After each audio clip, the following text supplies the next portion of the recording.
This video is brought to you by me. For $1 a month, you can support the channel directly and help me keep doing what I love. Thanks for watching and supporting. For the longest time, Resident Evil 4 was the only RE game I'd ever finished. I remember thinking at the time that I'd never played a game like it. It felt caught between the past and the future. The camera being set behind Leon S. Kennedy instead of being fixed in the corner of a stage felt forward-thinking, but the tank controls helped it feel rooted in the series' past. But playing only the fourth game in a series as different as this one is from the games that came before it removes a lot of context. It misses the ingenuity it takes to adapt an existing series to a new style, and the big swings the developers had to take to make it work to steer the series into a new frontier. Back when I played it for the first time, I was playing it similarly to how I currently play games for the channel. I was removed from the hype cycle and the comparisons to other games at the time. My first brush with Resident Evil 4 came in 2008, when my family and a bunch of other families we knew had to evacuate New Orleans to avoid Hurricane Gustav. One of the adults brought his Wii and a fresh copy of RE4, which he was very excited to play. Since we really had nothing better to do but wait out the storm, almost all of our free time went to Resident Evil, much to the chagrin of the guy who brought it, considering he only got to play maybe 10 minutes out of the whole trip. Playing it on the Wii was a sublime experience that I cannot recommend enough. Being able to point and shoot makes your accuracy floor rise up and you feel much more powerful and good. This is the closest I get to mouse and keyboard. The Wii version also led to one of my favorite gaming memories ever. When you shake the remote, Leon swings his knife. Some of you might see where this is going. So when we were playing and I arrived in an area I knew was safe, I decided to take a breather and relax on the bed. But when I went to sit down, the rotating motion of turning around registered as a knife attack, swinging the blade right at the merchant and killing him instantly. The following 10 minutes were filled with a lot of screaming out of not knowing what else to do, and backtracking to see if we'd ruined our entire playthrough. We didn't, but we made sure to be more gentle when moving from then on out. While the threat of the hurricane passed, the memory of my 5 days playing Resident Evil 4 never really faded. It has since become one of my most purchased games. I own it on Wii, of course, PS3, PS4, GameCube, Switch, and yes, I did in fact play the iOS port from way back in the early days of the App Store. Before this video, the last time I played it was in 2016, and even then, it was years before I was even remotely close to finishing a classic RE game. So while I was playing the original trilogy and got closer and closer to 4, I was wondering how I'd feel about it in relation to the originals now that I've played 1, 2, and 3, and I'm nothing less than in love with them. So now that we've made it through the longest introduction ever, let's dive into RE4 and see how it relates to the earlier games and where it differs.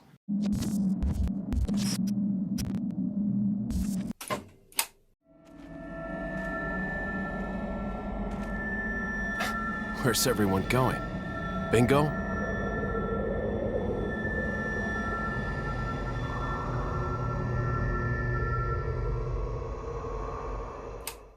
Resident Evil 4 proved to be an incredibly difficult game to record for the channel. Originally, I started on the GameCube after running a poll on Twitter. However, due to the fact that the game switches resolutions between the inventory and the gameplay, my TV had a delay and blacked out whenever that would happen, meaning for a couple of seconds after closing my inventory, I couldn't react to what was happening on screen, resulting in many untimely deaths.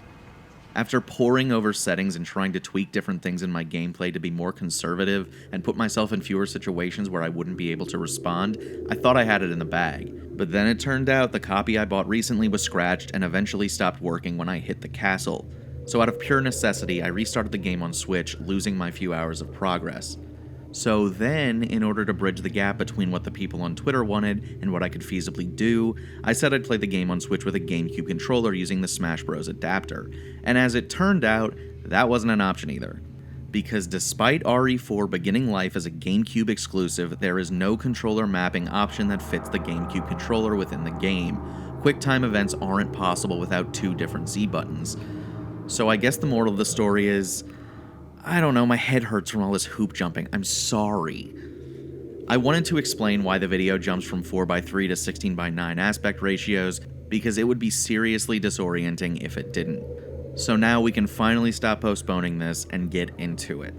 When I approached Resident Evil 4 this time, I wanted to filter my thoughts through the eyes of someone who played this after really enjoying the gameplay of the original trilogy, because hey, that's me.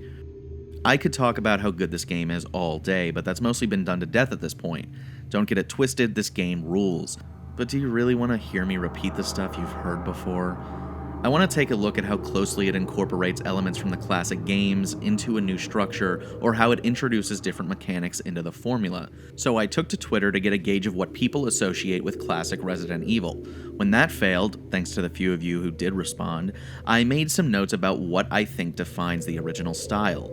I wrote down things like tank controls, Andrew Elmore's response of internalizing a dense and interconnected space, inventory management and how that plays into puzzles, and capable foes that increase in difficulty over time. So what we are going to do is go through the game and compare and contrast how the biggest staples of the Resident Evil franchise are represented, changed, or forgotten entirely. But before we do that, let's talk about the game's premise and what we're doing in it. Leon S. Kennedy, our protagonist from Resident Evil 2, has quit his job after one day with the Raccoon Police Department and has now somehow wiggled his way up the ranks to working directly for the President of the United States, where he can now afford things like nice jackets. His daughter / my celebrity crush, Ashley Graham, has been kidnapped and brought to a remote village in Spain that is run by a hostile group of cult members who are part of the Los Illuminados. They are immediately hostile toward Leon when he arrives, which means lethal force engage. While the main objective is to rescue Ashley, the secondary objective takes shape after Leon is kidnapped himself, and the worst possible outcome happens. They steal his jacket, the bastards. Oh, and they inject him with a parasite that will take over his body, and as it matures, it will assimilate him into Los Illuminados and gives the cult leader Lord Sadler full control over him. But damn it, how are you going to take away the greatest article of clothing in gaming and never give it back? Leon is in a race against the clock to save not only Ashley, who has been injected with the parasite, but also himself before the Las Plagas that have been injected in them enslave them to the cult. The story really leans into the series' B-movie campiness this time, as we are welcomed by slow-motion kicks, funny main villains like Prince Joffrey, ridiculous plot devices, and many plot twists. I really like it because by the end of it, it wraps itself into the existing lore of the earlier games, while also being approachable to new players like me the first time I played it. Now we know the why, so let's take a look at how the game reinvents the series, taking the classic formula and turning it on its head. Tank controls are back but feel very different at the same time. Of course, left and right turns Leon in the respective directions just like before. However, aiming has been overhauled entirely. Instead of the basic up, down, and left and right aiming, you have total control over the weapon. The laser pointer attached to almost all guns in the game allows you to target specific zones on enemies like their arms, torsos, legs, and of course, their heads. And now the enemies react more than ever to where you hit them, which adds a lot of strategy to fights. You can go for critical hits by going for headshots, or you can trip enemies by shooting their legs and going at them with a knife to conserve some ammo. This new combat system feels amazing. Every weapon feels powerful, they kick hard and hit even harder. All of this is important because of how action and combat focused this game is. For perspective, there are around 50-ish zombies in the mansion in Resident Evil 1. In Resident Evil 4, I killed nearly 1,000 enemies. With that much new focus on mowing down the infected left and right, resource management becomes incredibly important. In previous games, the challenge came from balancing your 8-ish inventory slots with weapons, ammo, and key items. The attaché case in Resident Evil 4 brings with it an entirely new inventory system made up of a grid. Every item takes up a certain amount of blocks based on its size and shape. This feature has become one of the most beloved inventory systems in all of gaming because it allows the most obsessively organized among us to rearrange their inventory in spatially satisfying ways. The inventory is mostly relegated to guns, healing items, and ammo, and the key items and treasure go into their own separate area. I think that does add a lot to the system because keys no longer count against the number of items you can hold. This is also important in adding an entirely new mechanic to Resident Evil: money. Currency, in my opinion, is one of the biggest changes in all of RE4. In all the games leading up to this, your character was scavenging mansions, police stations, and even Raccoon City for just enough materials to survive the zombie outbreak. In those games, money doesn't exist as the situation is unfolding in real time. But in Resident Evil 4, the cult members are kind of in a gray area between life and death. They are infected with a monster, but it lies dormant until Sadler sends them at us. They still partake in their own market and exchange goods and services in return for money, so it would make sense that Leon would come across money, or pesetas as they are called in this game. Using this money, Leon can meet up with the greatest video game character of all time, the Merchant. What are you buying? This guy appears at different parts of the map and sells a variety of weapons as well as weapon upgrades that increase firepower, ammo capacity, reload speed, and firing speed. While you could find weapon enhancements in other games, this is the first mainline game where you can directly upgrade your weapons across the board. So the ability to collect money and to trade treasures for cash changes the dynamic of weapons. You have to consider how much you want to dump into a weapon upgrade, or would you rather just save up for a new weapon? But even with the merchant, you are still rewarded for exploring the environments. Ammo cannot be purchased, which means you need to rely on enemies dropping it or finding it in boxes and barrels. And that brings me to the next aspect of classic RE, interconnected maps that wind back on themselves. In my head, RE4 has always been a very linear game, and in most ways it is. The game splits the story into chapters and sub-chapters that happen in a very specific order. However, the game is broken up into 3 major sections: the village, the castle, and the island. Each of these locations are like their own mansion or police station in that, while you are in each of the 3, you can explore the entirety of them and backtrack to any area you want to look around a bit more. But once you move from the village to the castle, there's no going back. Same goes for when you travel from the castle to the island. I'd also argue that the structure of the areas are entirely different from the maps in RE1 and 2.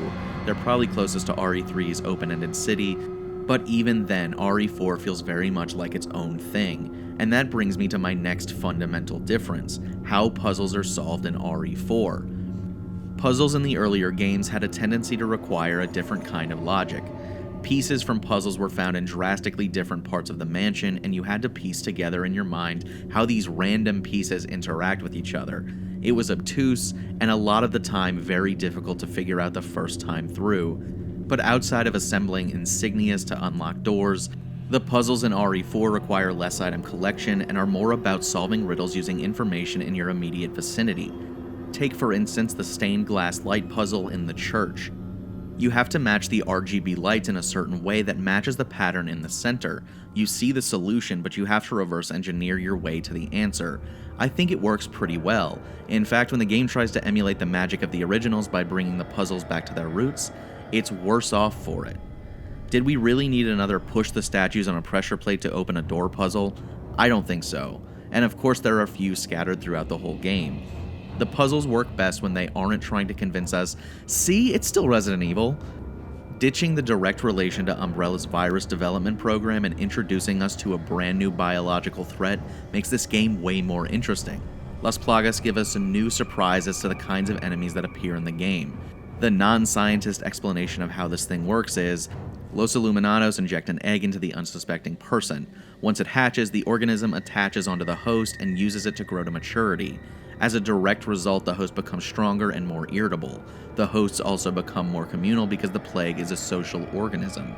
Once the plague reaches maturity, they can survive if the host dies, expelling itself from the body. It's pretty freaky, especially the first time you see it. It also betrays your instinct that headshots will kill enemies, because sometimes enemies will survive if their heads pop off and even become stronger.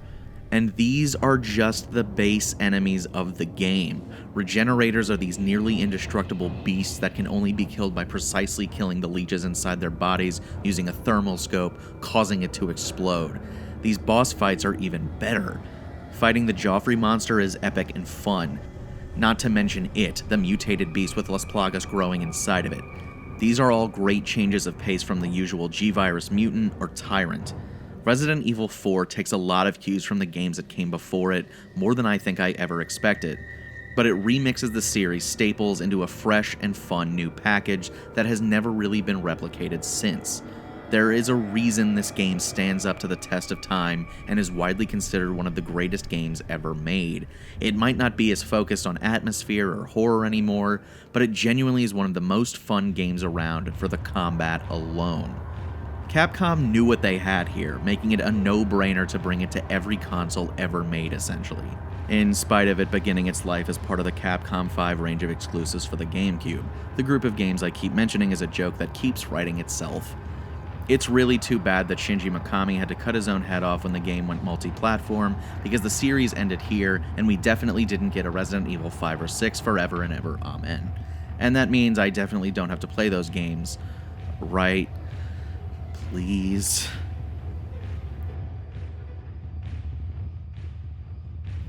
Thank you for watching my video, I really appreciate it.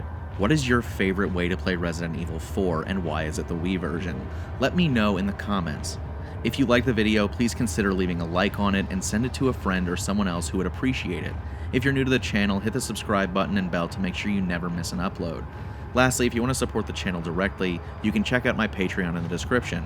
For $1 a month, you can get access to exclusive videos and early access to my newest videos. I also want to take a moment to shout out my higher tier patrons, Andrew Elmore, Andrew Lang, Just Jessica, and 8-Bit Jesus. Thanks again, and see you next time.